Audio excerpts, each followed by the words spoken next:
Boa noite, Bárbara. Tudo bem? Olá, bem-vindo, boa noite, obrigado pela sua presença. A gente já fez uma pequena introdução, eu agradeço muito a sua disponibilidade. A gente está já com vários professores e alunos da nossa pós-graduação nessa sala do Google Meet, e nós estamos retransmitindo para o YouTube, onde tem aqui um número grande já de pessoas assistindo, mandando comentários, e a gente, depois da sua apresentação, vai passar para vocês as dúvidas. Essa apresentação está sendo gravada, e eu vou, mais uma vez, apresentar o Dr. Fernando.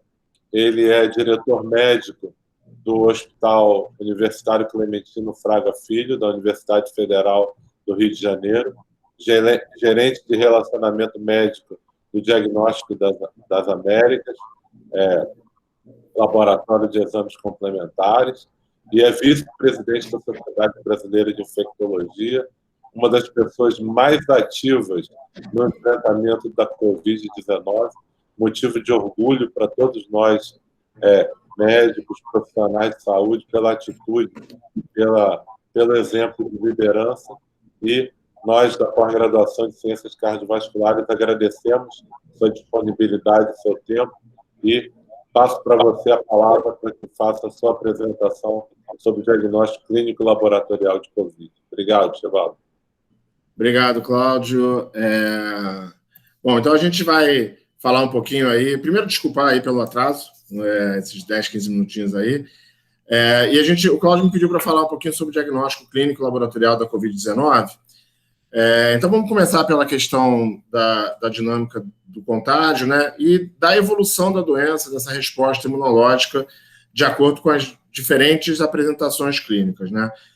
Essa é uma figurinha que ela é bastante didática. É claro que algumas coisas a gente sabe que vão mudando com o tempo, com o conhecimento, né, mas, a princípio, o que a gente tem é isso, né, 30% das pessoas vão evoluir de forma completamente assintomática,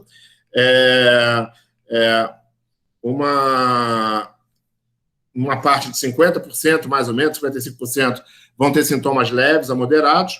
Quando a gente pega esse total aqui, então a gente vê que 85% das pessoas vão evoluir de forma leve assintomática e que não vão ter nenhuma necessidade de internação ou necessidade de nenhum tipo de terapia específica, né, e que vão evoluir de uma forma adequada, né, sem necessidade de nenhum tipo de tratamento específico, a não ser sintomático.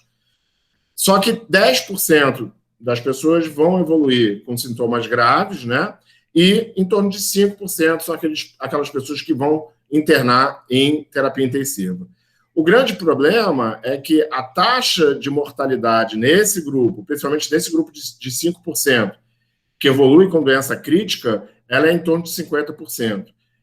Então, nesses pacientes, o risco de mortalidade é bastante alto.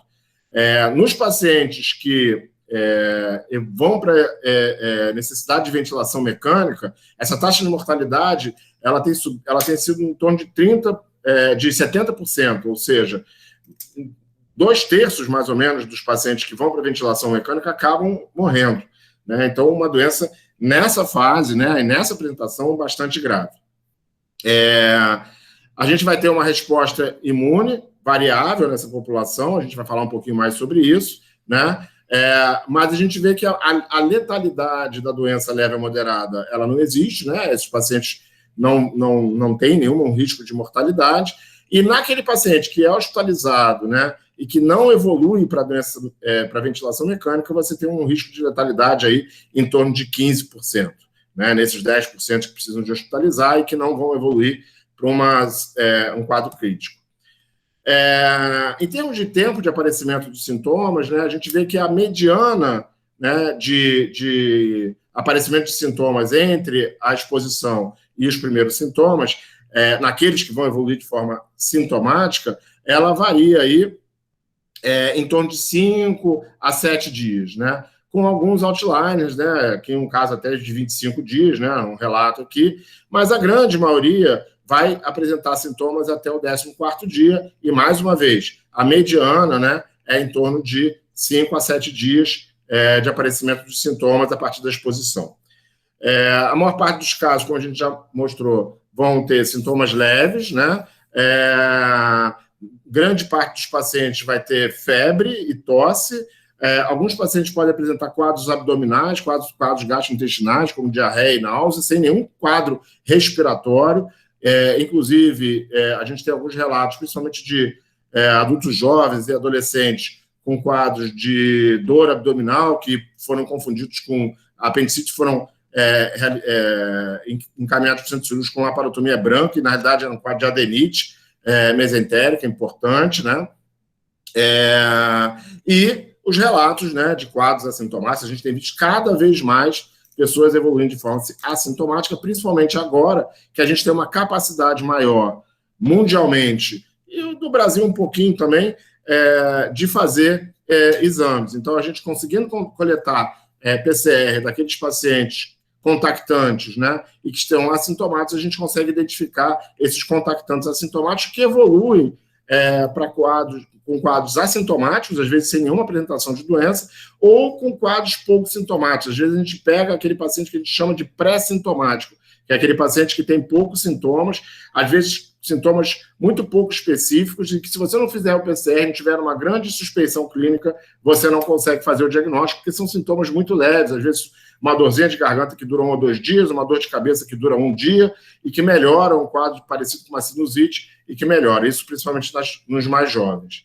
E nos quadros graves, né, a evolução para pneumonia e insuficiência respiratória. Então, quando a gente vê os sintomas mais comuns da Covid-19, a gente vê principalmente febre, né, febre em 80%, 85% dos casos, né, tosse, dispneia, mialgia e fadiga. Esses são os sintomas mais comuns que podem estar associados ou com a apresentação separadas deles, né? E você pode também ter associação de outros sintomas. Anorexia é uma queixa bastante comum também que a gente vê. É raro tosse com produção de escarro, mas em alguns casos a gente vê. Dor de garganta é uma das sintomatologias que aparece aí em 30%, 40% dos pacientes.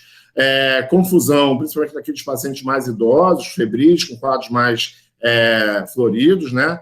Com tontura também poder acontecer, e a tontura também relacionada, às vezes, à desidratação, que é muito comum naqueles pacientes que têm muita anorexia e muita fadiga, que não conseguem se alimentar adequadamente. Dor de cabeça é um outro sintoma que também tem se apresentado com uma certa frequência. Dor no peito, às vezes o paciente só se queixa de dor no peito, né? Fadiga, anorexia e dor no peito, com muito pouca tosse.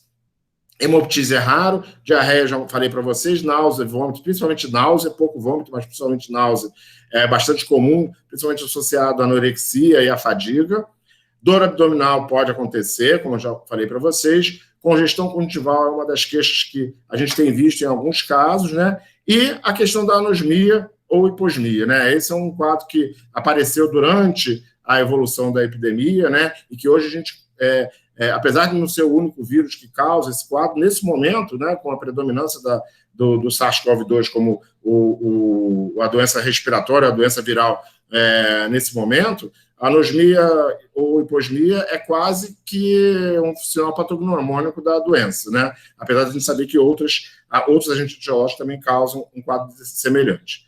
Então, na estratificação do atendimento inicial, né, o ideal é a gente avaliar a presença dos sintomas respiratórios, né, e avaliar se esse paciente tem ou não tem sintomas, fatores de risco para complicação, que a gente vai ver, basicamente, né, a apresentação de sintomas do trato respiratório inferior ou aqueles fatores de risco de complicação que a gente já conhece pela literatura. Então, na avaliação dos sintomas respiratórios, o paciente pode ter tosse, coriza, dor de garganta ou febre, que a gente vai considerar como sinais de trato respiratório superior, né, e a ausência dos critérios atribuídos ao trato respiratório inferior, que basicamente a gente vai utilizar os parâmetros de frequência respiratória, maior do que 22, não por cento, né, 22, e saturação de O2 menor do que 92%. Né? Então, qualquer paciente com saturação menor ou igual a 92%, né, a gente deve considerar como um doente que tem risco de complicação grave.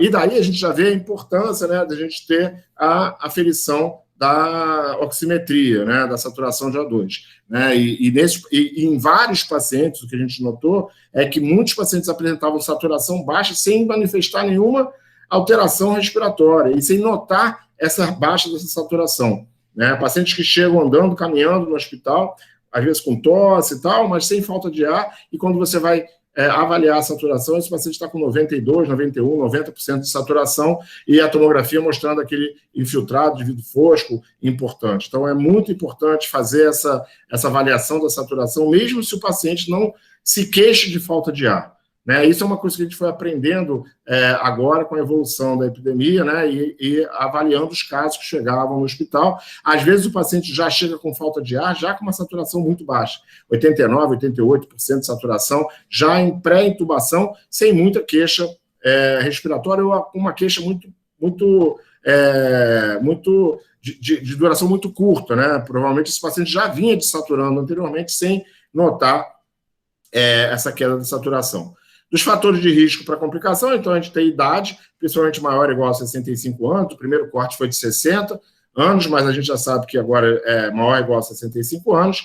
Presença de comorbidades, então diabetes mellitus é uma das comorbidades mais importantes, doença cardiovascular, principalmente hipertensão arterial descompensada, né, aqueles pacientes com hipertensão arterial grave, os pacientes com pneumopatia, principalmente os DPO6, e aqueles pacientes com doença cerebrovascular, imunossuprimidos, pacientes com câncer. Dentro dos imunossuprimidos, a gente notou que o paciente HIV positivo, principalmente aqueles que estão utilizando terapia antirretroviral, tiveram menos fatores de risco para complicação. Todas as coortes mostram que esses pacientes tiveram um risco de complicação igual à população em geral. A gente ainda está tentando entender por que isso aconteceu. É possível que algum dos antirretrovirais possa ter um fator protetor, mas a gente ainda não consegue saber muito bem. Existe uma teoria do tenofovir, mas que a gente ainda precisa ser confirmada se realmente essas medicações antirretrovirais. A gente já viu que o Kaletra, né, os inibidores de protease, o lopinavir com ritonavir, não teve nenhuma repercussão em termos de tratamento, né, de avaliação de tratamento naquele estudo Recovery, lá na Inglaterra, mas é possível que outros antirretrovirais possam ter algum fator protetor. E aqueles pacientes que usam corticoide ou imunossupressores. Então, esses pacientes que têm baixo risco, né, que têm ausência de fatores, daqueles fatores acima, podem ser observados em casa. E os pacientes com alto risco, que são aqueles que têm presença de um ou mais desses fatores acima ou alteração do trato respiratório inferior, devem ser internados para observação. Eu vou passar diretamente para o diagnóstico laboratorial, que eu acho que esse é o que tem mais dúvida e que gera mais dificuldade de como a gente vai interpretar esses exames. E para falar dos exames, eu vou mostrar essa figura aqui, que ela dá uma noção da dinâmica da infecção pelo vírus, né, pelo SARS-CoV-2. Então, a gente tem, a partir do início dos sintomas, né, o período pré-sintomático, que é as 2 semanas anteriores, principalmente a semana anterior ao início dos sintomas, né, onde a gente vai ter a exposição, né, e aí 5 a 7 dias de período de incubação, como a gente viu anteriormente, né, e depois o período sintomático, né, em torno de 1 semana, 2 semanas de sintomas, né. E nesse período, né, principalmente a partir dos dias anteriores ao início dos sintomas, né, aqueles pacientes que vão evoluir sintomáticos, né, a gente vai ter, então, o início da detecção do PCR. Então, normalmente, 1 a 2 dias antes do início dos sintomas, a gente vai ter uma positividade maior do PCR. Essa positividade se mantém elevada até mais ou menos 7 até 10 dias após o início dos sintomas e começa a cair e podendo ser detectada, a gente vai falar um pouquinho sobre isso, mas podendo ser detectada por um tempo grande, mas o período de maior detecção é esse aqui, a partir do 2º dia antes do início dos sintomas, até mais ou menos o 7º, 10º dia após o início dos sintomas. Depois desse PCR, a detecção desse PCR começa a cair. E isso aqui é o isolamento do vírus, né, no trato respiratório. A gente, obviamente, não faz cultura viral na rotina, mas Isso aqui é importante para a pesquisa de antígeno viral, que hoje a gente tem alguns testes rápidos, a gente começa a ter agora a disponibilidade de testes rápidos de isolamento de antígeno viral na secreção respiratória. A gente tem aqui também uma positividade um pouco menor do que o PCR.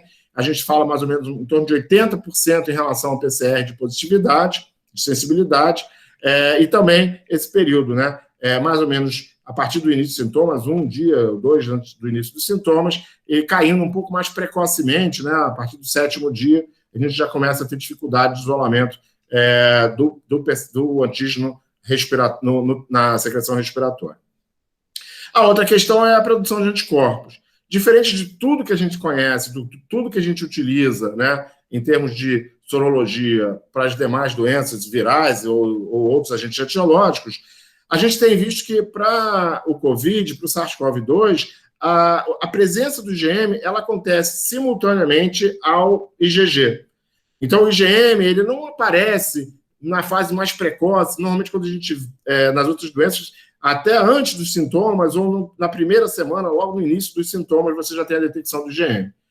Para a Covid-19, a gente vê que esse aparecimento ele acontece tanto no mesmo momento do IgG ou até posteriormente ao IgG, né? Então, utilizar o IgM como metodologia de diagnóstico precoce para a Covid-19 parece que não é uma boa estratégia, né? Essa sorologia vai ficar positiva durante algumas semanas, então ela começa a positivar a partir mais ou menos do 10º dia de doença, atingindo um pico a partir do 14º dia, se mantendo positiva por um tempo grande. A gente não sabe muito bem quanto tempo esse IgG vai se manter positivo, e se essa positivação significa uma imunidade a longo prazo, duradoura, e o IgM se mantendo positivo aí mais ou menos em torno de 5 a 6 semanas, né? Então, mais uma vez, o IgM não podendo se utilizar como um método de diagnóstico de doença ativa ou de doença precoce, né? O IgM igual ao IgG sendo utilizado como uma metodologia de diagnóstico tardio da doença, né?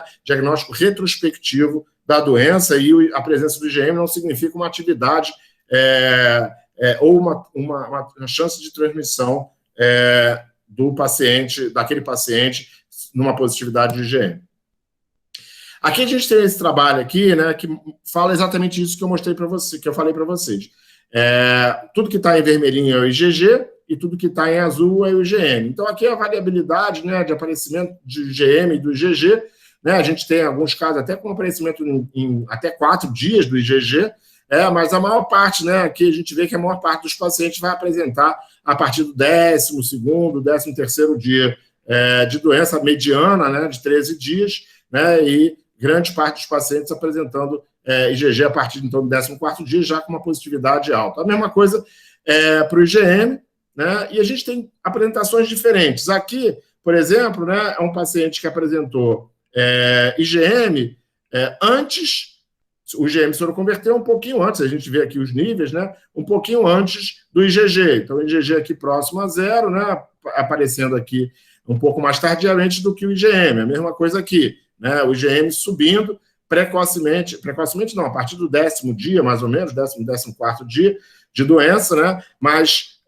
antes do aparecimento do IgG. Mas a gente tem apresentações diferentes. Esse aqui, por exemplo, é a apresentação onde eles aparecem ao mesmo tempo. O IgM e o IgG começam a positivar mais ou menos a partir do 12º, 13º dia, né, com um pico a partir do 14º dia, 15º dia.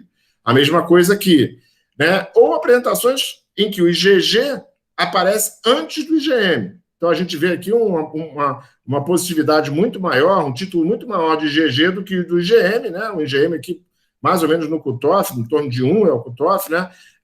O IgM no cutoff aqui no 14º, 15º dia, e o IgG aqui já com níveis bastante elevados, a mesma coisa acontecendo aqui. Então, mais uma vez, né, não dá para a gente confiar, né, no IgM como diagnóstico precoce de doença. E a gente vê que pacientes, esse é um outro trabalho desse mesmo grupo, né, que pacientes que tiveram doença leve, eles tiveram a presença do IgG mais tardiamente, com níveis mais baixos, do que aqueles pacientes que tiveram doença grave. Então, a gente vê títulos de doença grave mais precoce, nos pacientes títulos de IgG naqueles pacientes que tiveram doença grave mais precocemente elevados do que naqueles pacientes que tiveram doença menos grave, né? Doença leve, onde até o 14º dia esses títulos estão bem mais baixos, quando a gente compara aí com diferença estatística, mas a partir do 15º dia essa diferença já desaparece, ou seja, esses títulos aumentam, né? Tanto naqueles pacientes que fazem doença leve, quanto nos pacientes com doença grave. Então, aqueles pacientes assintomáticos ou pouco sintomáticos, né, com doença leve ou moderada, a partir do 15º dia a gente já começa a ver uma produção de anticorpos IgG semelhantes àqueles que a gente vê nos pacientes com doença grave, né? Mas a gente vendo que nessa fase inicial, nos pacientes com doença leve, eu posso, se eu fizer até o 14º dia de sorologia, eu posso ter um falso negativo, porque nesses pacientes a produção do IgG demora um pouco mais. Para o IgM, essa diferença não é importante, não é significativa, né? Ou é muito pouco significativa, mas a gente vê que os níveis, tanto no paciente com doença grave quanto com doença leve, são baixos, né? São quase iguais, né? Aqui o P é 0,504, então está lá no limite, né, da diferença estatística, mas a gente vê que os níveis são bem mais baixos, né? E aí já, a partir do 14º dia, então, do 15º dia, já com níveis mais elevados. Então, mais uma vez, né, a presença do IgG e do IgM, ela é mais importante a partir da segunda semana, do final da segunda semana de doença, que é quando a gente deve solicitar essas sorologias, mostrando que não adianta solicitar a sorologia mais precocemente. Então, baseado na evolução da doença, né, a gente vai ter as metodologias que a gente vai utilizar de acordo com o quadro clínico daquele paciente e com a história clínica de contato daquele paciente. Então, a gente vai ter basicamente essas metodologias, PCR, para o SARS-CoV-2, a pesquisa de antígeno, que eu já falei para vocês um pouquinho, a gente vai falar mais um pouco também para o SARS-CoV-2, ambos feitos na secreção nasofaríngea ou em secreção respiratória, e a sorologia, os métodos sorológicos, né, que podem ser por ELISA, por quimiluminescência, os métodos imunocromatográficos, que são aqueles métodos rápidos, né, aqueles métodos rápidos, né, teste rápido para pesquisa de anticorpos, e os mais novos agora, os mais recentes, que a gente pode chamar talvez de segunda geração, não sei se já dá para chamar de segunda geração, mas que são métodos um pouco mais sensíveis e mais específicos, né, que são as novas metodologias por eletroquimiluminescência, né? Então, aqui a sigla ELISA, aqui a quimiluminescência o CLIA, e na eletroquimiluminescência o ECLIA, né, que são as siglas que a gente utiliza para esses exames, né? E a gente tem essas metodologias dos grandes laboratórios, Roche, Abbott, já sendo utilizadas aqui no Brasil, e chegando outros, Siemens, Beckman, Diasoren, da Ortho, que são laboratórios grandes de análise clínica, de diagnóstico, né, indústria de diagnóstico, que estão trazendo para o Brasil, e também ainda registrando em outros países também, mesmo nos Estados Unidos e na Europa, novas metodologias. Esse é o protocolo, só rapidamente para mostrar para vocês, esses são os protocolos que a gente tem de PCR. O mais importante, mais utilizado no mundo inteiro é o do Hospital Charité de Berlim, que é o recomendado pela OMS, que usa dois alvos, os alvos E e o RDRP. O CDC também tem um protocolo que usa o alvo N, né, que usa três alvos, três subfrações do alvo N, né, N1, N2, N3, e tem os protocolos, esse basicamente é o que é utilizado nos Estados Unidos, e tem o protocolo chinês, do CDC da China, e o protocolo de Hong Kong. Todos, se vocês veem, usam dois alvos, né, para confirmação diagnóstica, né, e com diferentes estratégias, né, de positividade. Um usa alvo para confirmar, outro não. Um usa os dois alvos como método confirmatório. Mas o que a gente viu é que tem mais ou menos um mês e pouco atrás, final de março, né, aqui 30 de março, na realidade, foi publicado esse trabalho aqui do Chantal, que mostrou a performance melhor do gen N em relação ao gen RDRP, em avaliação àquele protocolo do Hospital Charité, que é o recomendado pela OMS. Então, quase todo mundo que usa o protocolo do Charité, a maior parte dos laboratórios, usa, né, trocou o GNRDRP como gene confirmatório pelo GN, por essa melhor sensibilidade, essa melhor performance. E o próprio CDC também abandonou o N3, a fração N3, usando apenas o N1 e N2.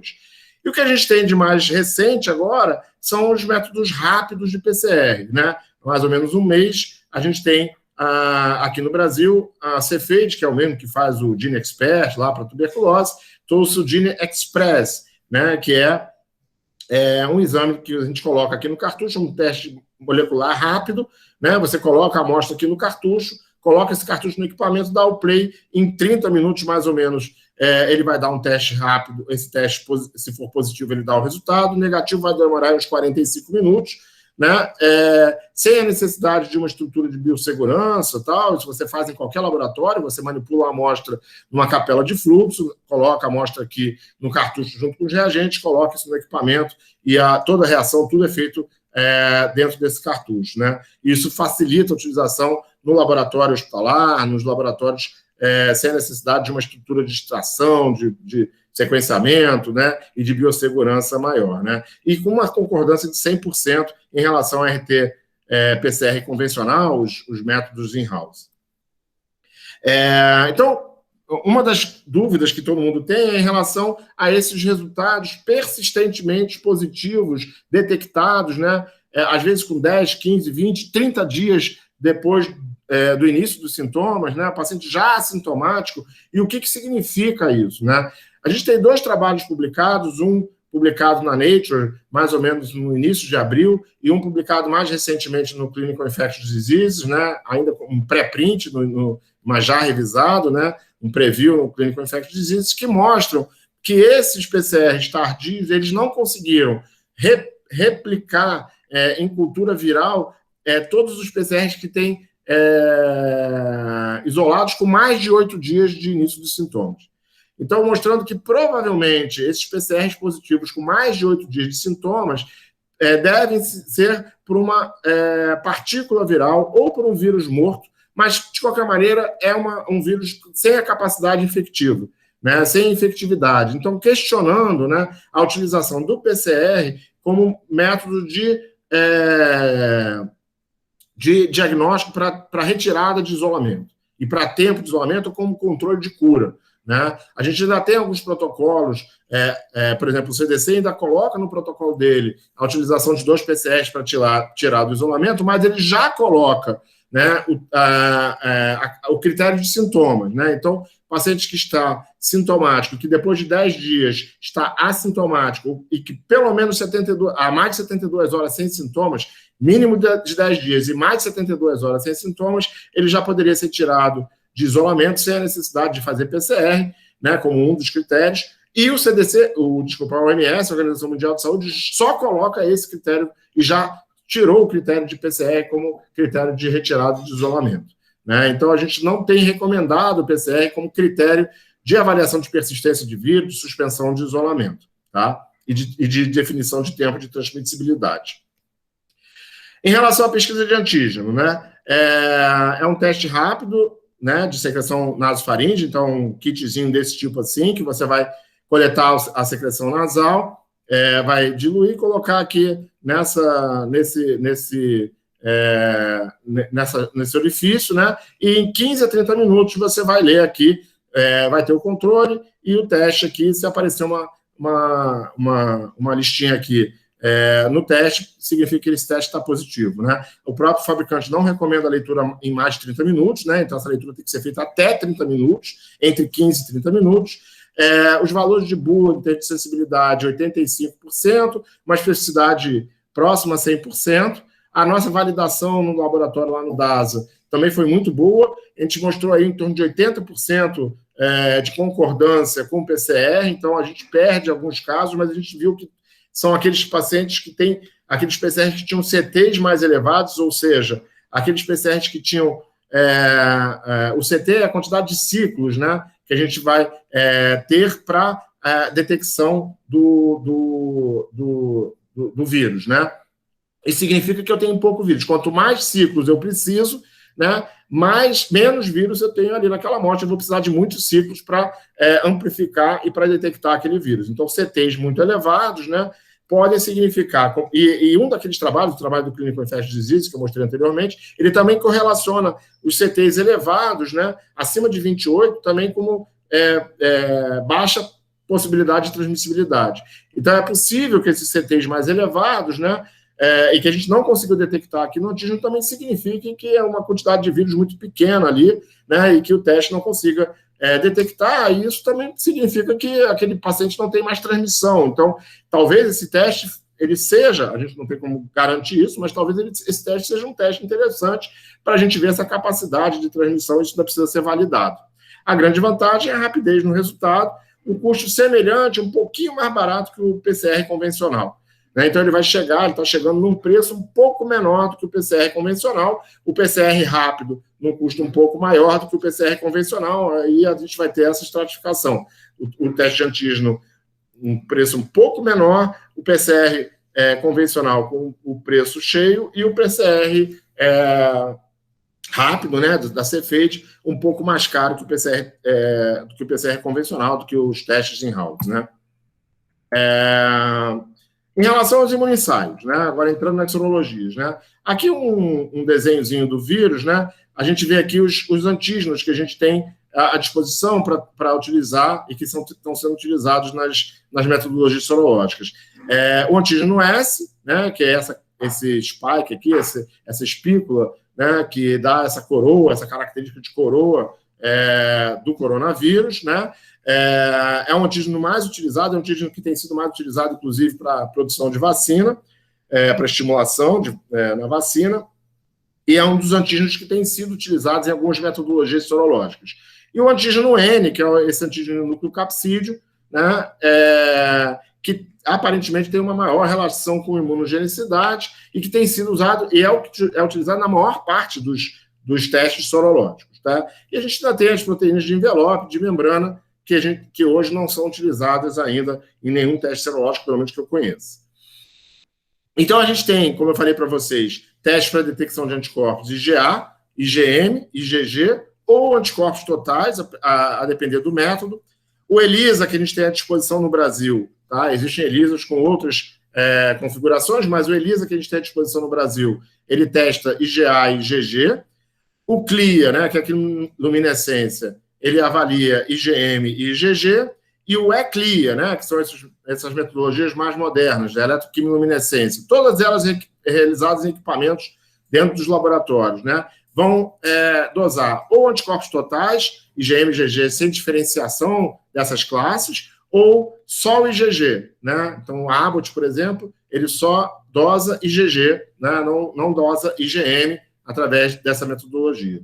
E os testes imunocromatográficos, que são os testes rápidos, né, com tempo de recepção de 30 minutos, que são esses testezinhos aqui, né, alguns também só avaliam anticorpos totais, outros conseguem diferenciar IgM e IgG. Uma das dificuldades que a gente tem é que a validação mostrou que eles vão melhor com soro ou plasma, né, e isso dificulta um pouquinho aquela coisa de tirar sangue na ponta de dedo, né, porque aí você vai ter que dosar em sangue total, e aí esse teste tem uma performance um pouco melhor, um pouco pior, né? A performance melhor é em soro ou plasma, né? E esses testes têm mostrado uma melhor sensibilidade se forem utilizados a partir do 14º dia, idealmente a partir do 21º dia. Né? Eles têm uma sensibilidade bem mais baixa que os métodos convencionais, né? E por isso a dificuldade de muitos falsos negativos utilizando esses testes. E pela variabilidade de fabricantes de apresentação, a gente tem alguns testes que são realmente muito ruins, a gente ainda tem um risco de falso positivo acontecendo. Essa é a validação que a gente fez lá no início, né, mostrando aqui que esses testes têm uma sensibilidade realmente baixa, né, mesmo com mais de 10 dias, né, a gente vê aí 60%, 70%, até 30% para IgM, né, e para IgG também em torno de 50%, 60%, 70% de sensibilidade. Né? Então, uma positividade baixa, né? Lembrando que esses testes foram validados lá no início, quando a gente tinha ainda uma baixa prevalência. A gente, por exemplo, na DASA não utiliza esses testes, e eu pessoalmente não recomendo os testes rápidos para diagnóstico. Teste rápido, acho que tem um nicho que é para inquérito epidemiológico, né? Para fazer inquérito sorológico, porque aí facilita você poder fazer esses inquéritos porta em porta, né? Você não precisa coletar material, e aí essa menor sensibilidade vai entrar no desvio padrão, né, dessas pesquisas que são feitas, e aí entra naquele desvio de risco de menor sensibilidade, né, e deve ser computado na hora que a gente vai avaliar, né, o desvio padrão e os desvios das pesquisas que são realizadas. É aí uma variação de 5%, 10% na metodologia de uma forma geral, vai ter muito pouco impacto quando você aumenta muito a amostra de testes realizados. Essa é a validação que a gente fez do CLIA, né? Então, a gente vê que a partir do 10º dia, em torno de 70% de sensibilidade para o IgM, quando comparado a um exame PCR positivo e exame PCR negativos, né? A gente avaliou 124 pacientes, 182 amostras, algumas seriadas, e uma sensibilidade de 56%. Mais uma vez, toda vez que você vai aumentando a prevalência da doença, a sensibilidade tende a melhorar, né?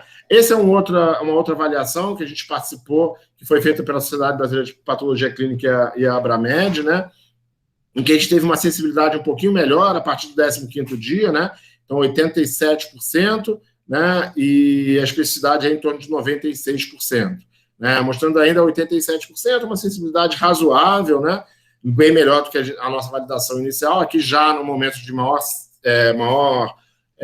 prevalência da doença, né? Então, isso provavelmente teve impacto nessa sensibilidade maior que a gente encontrou, também um N maior de amostras, né? Mas ainda mostrando uma sensibilidade menor do que a gente gostaria para esses exames, para fazer diagnóstico. O ELISA, né, que dosa IgA e IgG, a gente tem aqui, a gente validou 221 amostras, a gente vê aí uma sensibilidade do IgA em torno de 93%, a gente achou nos testes, quando a gente validou 100% de especificidade, né, e o IgG, 85% de sensibilidade, 100% de especificidade, mas a gente, quando foi para a vida real, né, a gente viu que essa especificidade não é tão alta assim, principalmente para o IgA. Muito falso positivo, o IgA é muito sensível, quando você dosa IgA, você aumenta a sensibilidade, mas você perde em especificidade. Então, a chance de falso positivo aumenta bastante, e o próprio fabricante, né, que é a Eurimune, ela já tem uma publicação da própria Eurimune falando que o IgA realmente mostrou uma sensibilidade alta, mas uma especificidade muito baixa, e recomendando não utilizar o IgA como método de diagnóstico, né, confiar mais no IgG, que tinha uma especificidade melhor do que o do IgA. Essa, inclusive, é uma das características de dosar IgA para qualquer doença, né? Ele é mais sensível, mais pouco específico, e por isso que a gente não usa na nossa prática clínica para outras doenças, né, o IgA como anticorpo de triagem e de diagnóstico. E o ECLIA, né, que é essas metodologias de quimiluminescência, né, mais modernas, mais novas, que chegaram, né? A gente usa na DASA o exame da Roche, né, que é anticorpos totais, e a gente encontrou uma sensibilidade muito melhor, em torno de 95% para aqueles pacientes com mais de 10 dias de evolução, né? 221 amostras testadas, né? 40 de pacientes com PCR detectado, 10 amostras de pacientes atendidos até novembro de 2019, sendo consideradas negativas para SARS-CoV-2, né? E a gente foi avaliando essas amostras de acordo com o tempo de evolução da doença em algumas amostras sequenciais. Então, são 221 amostras, mas de 40 pacientes, né? Então, a gente fez a avaliação sequencial, mostrando que essa sensibilidade, quando utilizado mais de 10 dias, né, foi de 95%. Mesmo com 8 a 10 dias, ela foi bastante razoável, em torno de 78%, né? E cai bastante, né, quando eu faço muito precocemente aquilo que a gente falou, né? Entre 1 e 7 dias, 27% só de sensibilidade. No geral, né, 73% de sensibilidade. Quando eu pego tudo, o mais importante é utilizar aqui a partir do 10º dia. Uma especificidade de 100%, e o laboratório fala em uma sensibilidade de mais de 99% quando você usa a partir do 14º dia, né? Então, uma sensibilidade bastante alta a partir da segunda semana. Essa aqui é um comparativo, né, das metodologias. A gente vê aqui, por exemplo, o Elexis da Roche, né? Então, 99,5% de sensibilidade, né, a partir do 14º dia. O IgG da Abbott, em torno de 100% de sensibilidade, né? Aqui os desvios padrões. E aqui eu queria comparar com o IgG da Euroimune, né? Que é o ELISA, né? Com 80% de sensibilidade. 80% parece bom, mas quando você compara com 99%, 100%, né, essa sensibilidade passa a ser bastante ruim quando comparada com esses exames. Quando a gente pega a especificidade, né, mais uma vez, o IgG da Euroimune aqui, 99% de sensibilidade, o Maglume, né, que é o CLIA, né, o IgG 97,3% de sensibilidade, parece bastante bom, né, e é bom, mas quando a gente compara, né, e aqui eu obviamente mudei aqui a escala, né, mas quando a gente compara com os métodos mais novos, a gente vê o IgG da Vitrus, né, da Ortho, né, que a gente ainda não tem no Brasil, mas está para chegar a 100%, né, o Abbott, né, o IgG 99,6% e o da Roche 99,8% de especificidade. Né? Então, são exames que vêm com uma sensibilidade, principalmente sensibilidade, mas também especificidade maior do que aquelas metodologias iniciais. Então, não é incomum eu achar uma sorologia com anticorpos totais positivos, e aí eu quero fazer o CLIA para saber se é IgM e IgG, e aí o CLIA dá negativo. Por quê? Porque a gente vê que essa sensibilidade do CLIA é menor, e eventualmente eu consigo detectar a presença dos anticorpos num nível um pouco mais baixo, com essas metodologias, né, principalmente com o Roche, que detecta anticorpos totais, né, IgM e IgG, e não consigo identificar qual é esse anticorpo quando eu utilizo uma metodologia com uma sensibilidade um pouco menor. Eu perco aqui um percentual de sensibilidade quando eu pego esses exames positivos e não consigo detectar através do Maglume, né, do CLIA, que a gente tem uma sensibilidade menor. Então, ele não serve muito como teste confirmatório, ele pode servir como um teste adicional, não é confirmatório, é adicional. Né? A gente até tem esse produto atualmente, que é o algoritmo, né, em que o paciente pode solicitar um algoritmo que a gente vai fazer o ECLIA, e se ele for positivo, eu vou fazer o outro exame, mas sempre com essa coisa na cabeça. Ele não é um algoritmo, né, em que eu vou complementar esse exame. Ele é um exame complementar, mas ele não é um exame que vai me dar com certeza, né, a identificação de qual é o anticorpo. Né? Então, terminando, né, as indicações dos exames, né, devem ser feitas corretamente. Né? O diagnóstico de fase aguda de doença, a gente vai ter basicamente o PCR, não usar a sorologia para determinação de fase aguda, e nem usar a sorologia como uma possível diagnóstico de fase aguda. Ou seja, ele tem um IgM, ele pode estar transmitindo. Não dá para usar essa informação dessa maneira. Sorologia é doença passada, sorologia positiva é doença passada, independente do anticorpo detectado. Né? Para diagnóstico de doença de fase aguda, PCR, né? E principalmente associado a histórico de sintomas, né? Os PCRs rápidos podem ser utilizados ou a pesquisa de antígeno. Diagnóstico passado de doença, né? Naqueles pacientes assintomáticos, ou aqueles pacientes com quadros leves, ou aqueles pacientes assintomáticos, eu quero saber se eu fui um assintomático, não tem história nenhuma de sintoma, de exposição e tal, o melhor é você fazer o exame com maior sensibilidade, que é o ECLIA, né? Ou anticorpos totais, ou IgG por ECLIA, né? Tem que saber no laboratório qual é a metodologia que ele está usando para dosar esses anticorpos. Lembrando que não tem IgM, dosagem de IgM por ECLIA, ou só o IgG ou anticorpos totais. Naqueles pacientes internados com forte suspeita de Covid-19, que tem PCR negativo, ou que não foi realizado na fase aguda, paciente que internou no hospital público e não tinha, ou mesmo no hospital privado, você colheu PCR negativo, mas você vê a tomografia ali, infiltrado de vidro fosco, doente evoluindo de forma grave, vai para ventilação mecânica, tem todos os comemorativos para ser um Covid, mas o PCR foi negativo. Né? A confirmação diagnóstica, aí sim, pode ser feita por qualquer uma dessas metodologias, porque a gente tem utilizado isso nos hospitais com uma sensibilidade muito boa, né? Tanto o CLIA quanto o ELISA, porque são doentes com forte suspeita, né, para COVID, né? E aí essa sensibilidade ela tem sido suficiente para fazer esse diagnóstico. Os pacientes normalmente têm, como a gente demonstrou, níveis elevados de anticorpos precocemente, né? E a sorologia, a partir do 14º dia, seja qualquer metodologia, ela tem sido bastante sensível, né? E a gente pode utilizá-la sem problema nenhum, não precisa ser especificamente o exame com maior sensibilidade. E para os inquéritos sorológicos, né, epidemiológicos, você pode fazer ou a sorologia convencional, que é mais trabalhosa, ou os testes rápidos, que eu acho que essa é a posição do teste rápido. Ele não serve para diagnóstico, ele serve para inquérito.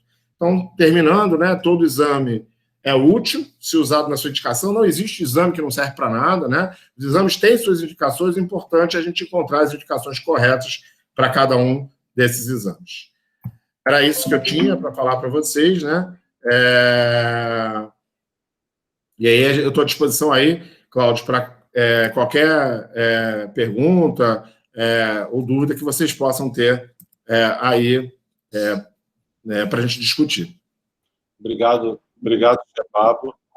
Excelente a sua apresentação, muito boa. Sim, recebendo aqui o feedback das pessoas no chat e pelo WhatsApp. Tem 5 perguntas que chegaram aqui, mais vários elogios, e já é recorde a sua live no YouTube aqui, deu mais de 120 pessoas assistindo.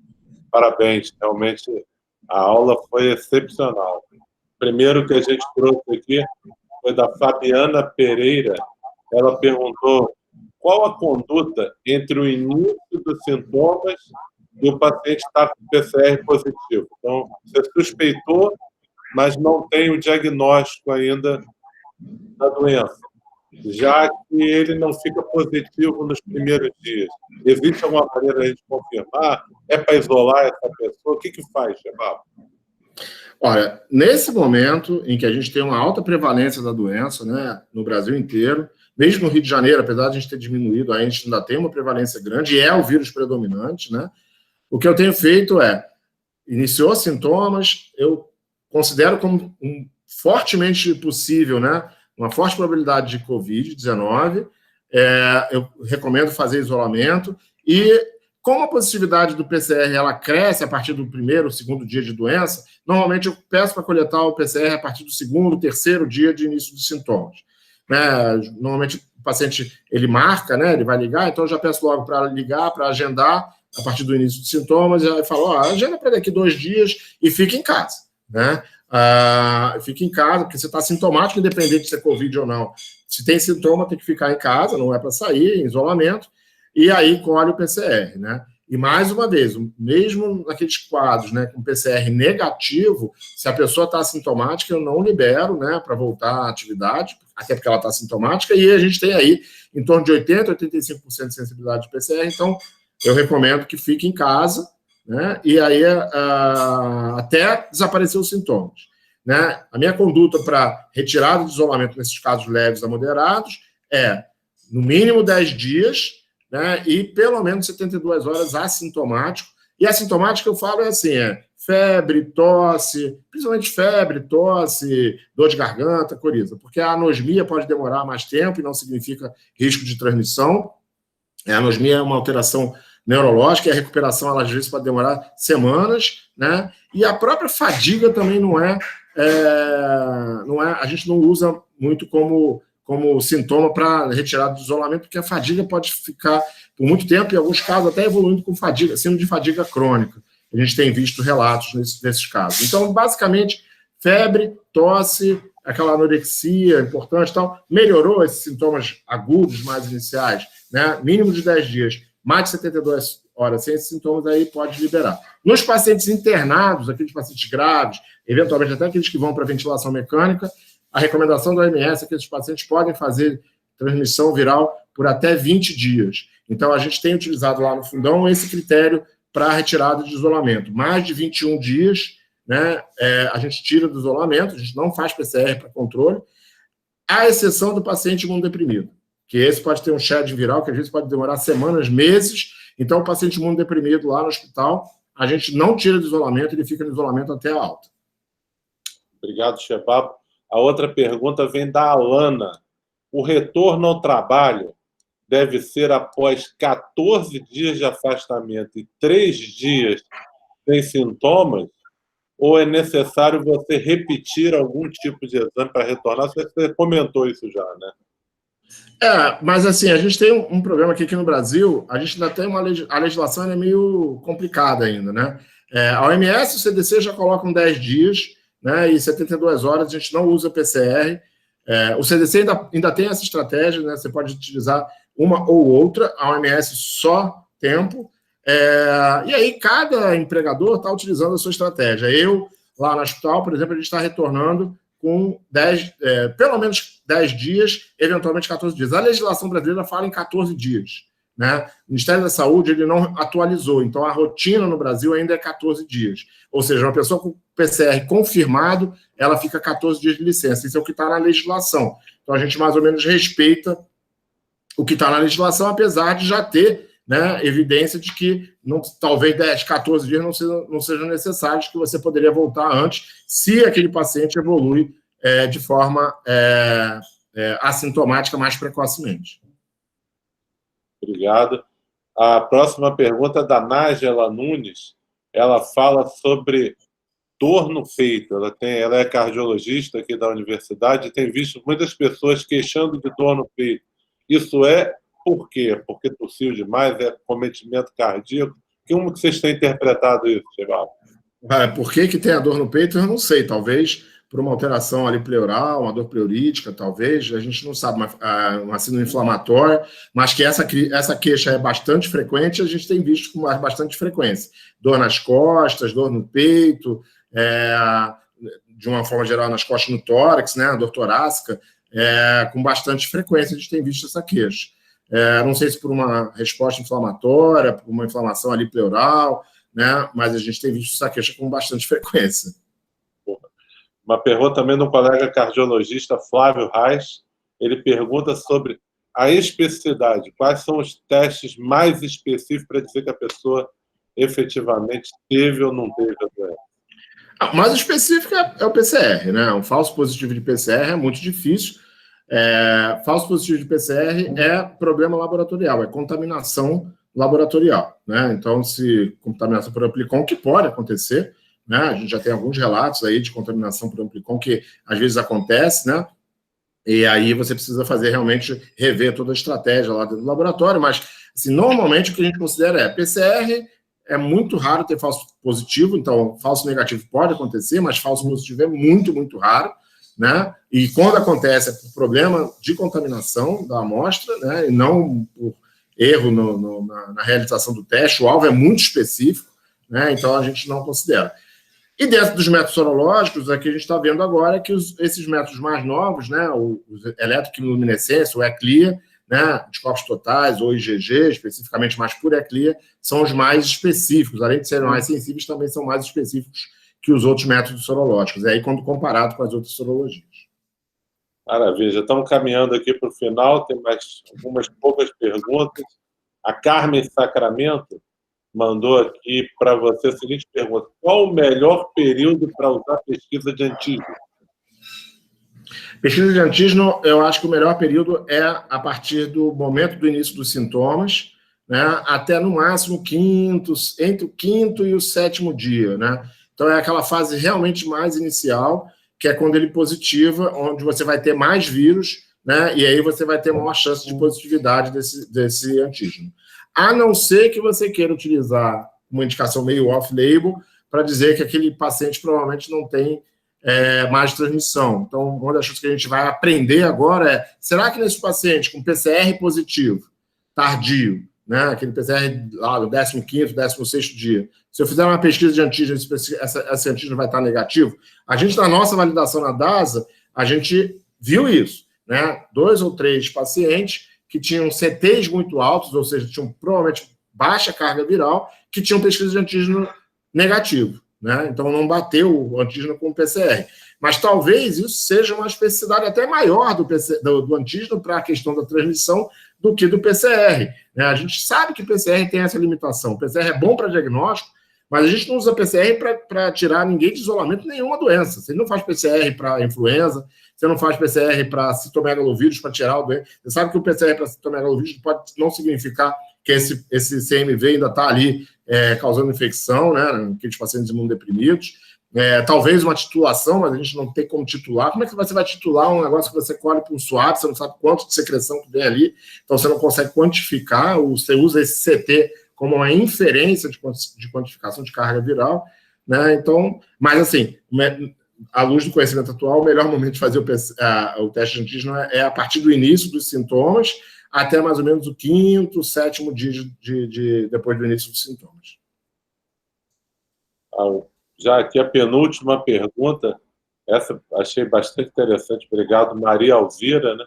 Até para registrar, a gente teve gente do Brasil inteiro assistindo, gente da Bahia, gente de Minas, gente de São Paulo, do Sul, realmente bastante gente assistindo aí.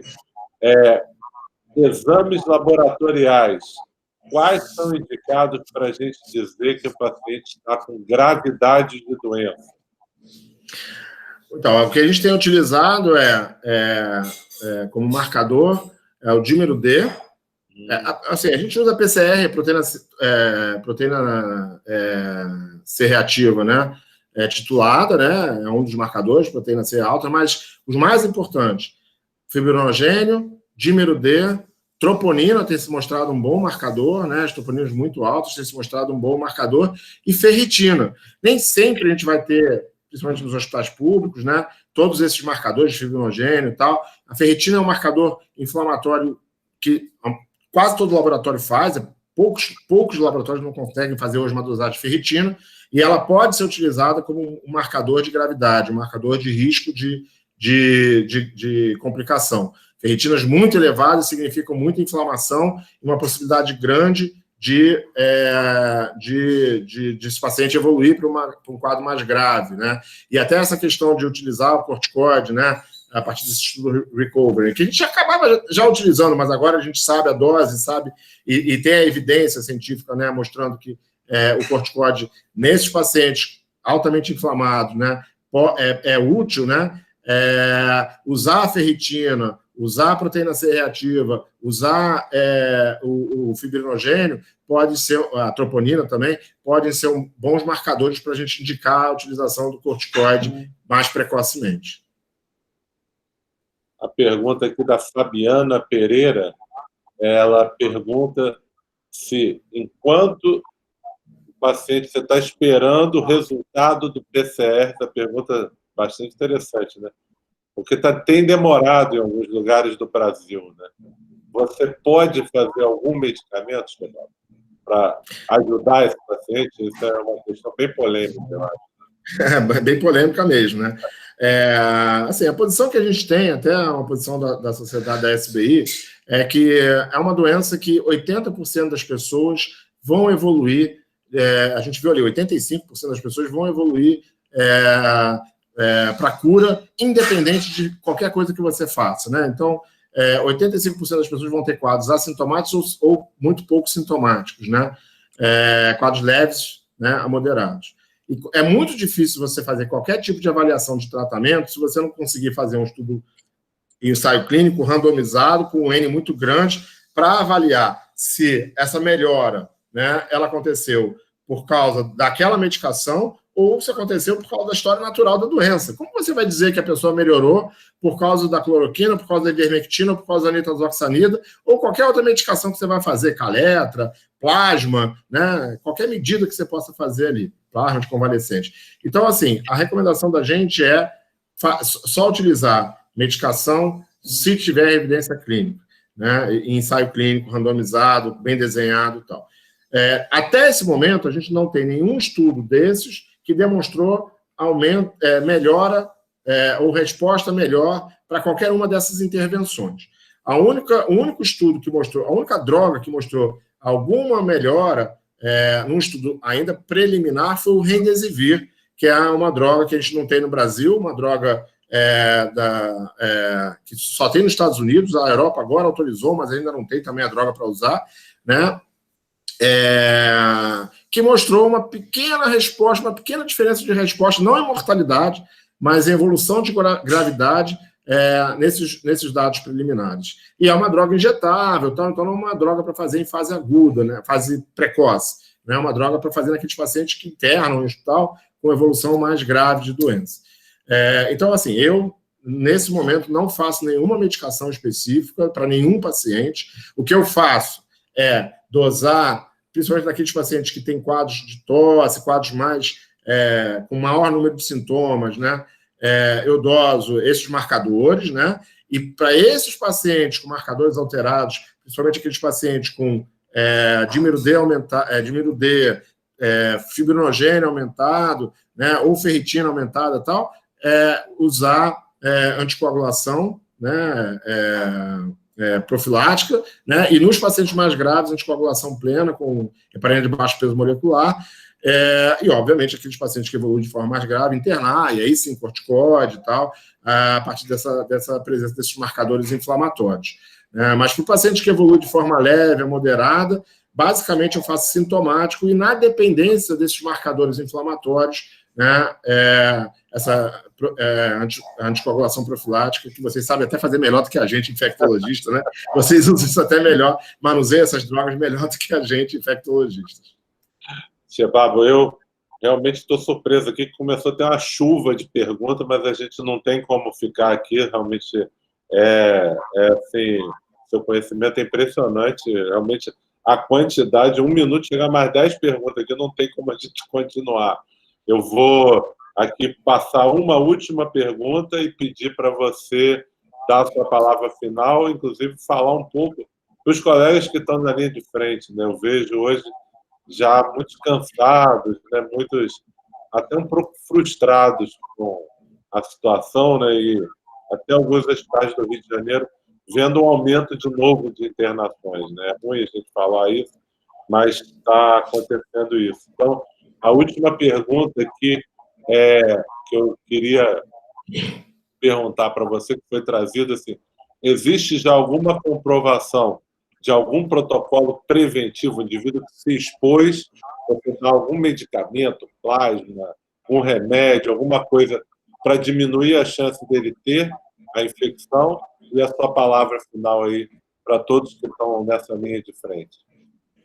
Então, Cláudio, mais uma vez, assim, eu acho que nesse momento a gente não tem nenhuma evidência científica de uso de medicação preventiva, né, ou mesmo o uso de medicação nessa fase precoce. O que a gente tem de dados é isso que eu falei: o Remdesivir no paciente internado, né, o corticóide naquele paciente inflamado com quadros mais graves, o plasma de convalescente parece ser também uma intervenção que mostrou alguns resultados interessantes, mas também ainda precisa de um pouco mais de dados, mas também naquele paciente que interna, porque para você fazer plasma, esse paciente tem que estar internado, mas utilizado numa fase precoce. O que a gente já viu é que não adianta usar plasma de convalescente naquele doente que já está entubado, ventilação mecânica, completamente inflamado, teria que ser numa fase um pouco mais precoce, naquele paciente que necessita de oxigênio, mas ainda não evoluiu para a intubação. Então, talvez uma associação nesses pacientes de uso de plasma, corticoide, eventualmente até Remdesivir, esses MABs, tocilizumab e outros anticitocinas que também parece ter alguma resposta, mas também em relatos de aumento de risco de infecção secundária nesses pacientes e risco de óbito por complicação por essas infecções. Então, a gente tem que avaliar bastante a utilização dessas drogas, né? Mas acho que é isso, a gente ainda está aprendendo muito, é possível que ainda saia bastante coisa aí, a gente tem drogas sendo testadas, a própria ivermectina sendo testada, a nitazoxanida sendo testada, agora o tenofovir sendo testado, até para uso profilático, ou uso preventivo, ou até uso precoce. Então, são, assim, estratégias que vão ter que ser utilizadas para a gente poder avaliar, né? E que a gente vai ter que ter tempo, a ciência é assim mesmo, ela demora, né, para dar resposta. A ciência não é rápida, né? Se a gente quer fazer uma medicina baseada em evidências, essas respostas elas demoram. Você precisa ter um ensaio bem desenhado, esperar os resultados desses ensaios para avaliar. O que a gente já tem hoje a cloroquina não parece ser uma opção. A cloroquina aumenta o risco de cardiotoxicidade, principalmente associada à azitromicina, né? Esses pacientes que já têm uma doença cardíaca, uma manifestação cardíaca importante, cardiovascular, do próprio vírus e a utilização da cloroquina e da hidroxicloroquina, principalmente quando associada à azitromicina, aumenta esse risco e não mostrou nenhuma vantagem. Tá? Então, era isso. Eu que queria te agradecer, Cláudio, e te parabenizar aí por você conseguir juntar esse pessoal todo aí, né? É uma tarefa difícil, ainda mais essa hora da noite, né? E agradecer o convite de a gente estar junto aí, tirando essas dúvidas de todo mundo aí, que a gente também tem, que a gente está juntos. E a questão que você falou aí da evolução da epidemia, realmente está todo mundo muito cansado, né? A gente passou por um período aí, está passando por um período muito difícil. Eu estava até comentando agora com um paciente lá no consultório que eu nunca passei por isso em toda a minha vida médica, né? Realmente é uma experiência nova para todo mundo. A gente está vendo aqui no Rio de Janeiro esse aumento do número de casos pequeno. Certamente não vai ser o que a gente teve em maio, em junho, mas isso só mostra para a gente que a doença veio para ficar por um tempo e que a gente vai ter que se estruturar, né, para ter espaços nos nossos hospitais para atender pacientes com Covid, para internar pacientes com Covid, e que qualquer relaxamento vai significar aparecimento de casos, aumento de casos. Não acredito em segunda onda, com um número muito grande de casos acontecendo, principalmente aqui no Brasil, porque a gente não teve uma estratégia de contenção adequada, então a gente tem um número muito grande de pessoas acometidas, mas acredito numa doença que vai continuar acontecendo, vai continuar aparecendo, vai continuar se manifestando, e se a gente baixar a guarda, a gente vai ter aumento de casos, e com o aumento de casos, a gente vai ter aumento de demanda de internação também. Obrigado, Shebabo, foi excelente. Aqui as pessoas no chat, depois você puder ver no YouTube, né? Os elogios de todo o Brasil. Agora, a colega de São Paulo, que está recuperando de Covid, agradecendo muito a você pela aula. Ela falou que ficou bem tranquilizada depois de assistir suas palavras e foi muito boa. Parabéns mesmo. Um grande abraço. Obrigado. Obrigado pelo seu tempo e seus conhecimentos. Parabéns. Tchau, tchau. Um abraço, Cláudio.